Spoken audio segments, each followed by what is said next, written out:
সুপ্রিয় দর্শক কেমন আছেন? চলে আসলাম এইমাত্র আগামীকালকে 21শে মার্চ 2026 শনিবার খুবই গুরুত্বপূর্ণ মৌসুমিবাহী সত্যপ্রবাহ তাপপ্রবাহ মেঘ বৃষ্টি এবং আবহাওয়ার খবর নিয়ে।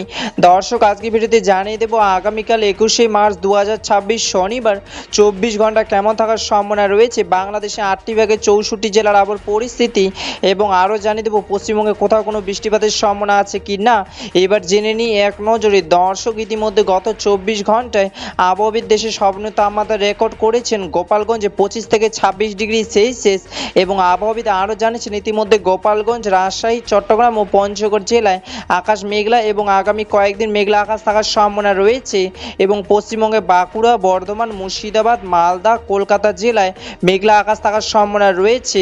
দর্শক এই পর্যায়ে সরাসরি চলে আসলাম স্যাটেলাইট উপগ্রহের চিত্রে, এবং এই মুহূর্তে দেখতে পাচ্ছি আজ এবং আগামীকাল 24 ঘন্টায় বাংলাদেশে 8টি বিভাগে 64 জেলার আকাশ মেঘলা থাকার সম্ভাবনা রয়েছে। আপাতত 24 ঘন্টা রংপুর, রাজশাহী, টাঙ্গাইল, সিলেট, চট্টগ্রামে হালকা মেঘ বৃষ্টি পড়ার সম্ভাবনা রয়েছে, এবং পশ্চিমবঙ্গে বাঁকুড়া, কলকাতা, মালদা বৃষ্টি পড়ার সম্ভাবনা রয়েছে। দর্শক এবার সরাসরি চলে আসলাম মেঘ বৃষ্টির স্যাটেলাইট পূর্বাভাস চিত্রে, এবং এই মুহূর্তে দেখতে পাচ্ছি আগামীকাল 21শে মার্চ 2026 শনিবার পর্যন্ত দেশের সব বিভাগে মেঘলা আকাশ থাকার সম্ভাবনা রয়েছে। তবে দেশে কিছু কিছু অঞ্চলে আকাশ হালকা সাদা আবসা আবসা মেঘলা থাকতে পারে।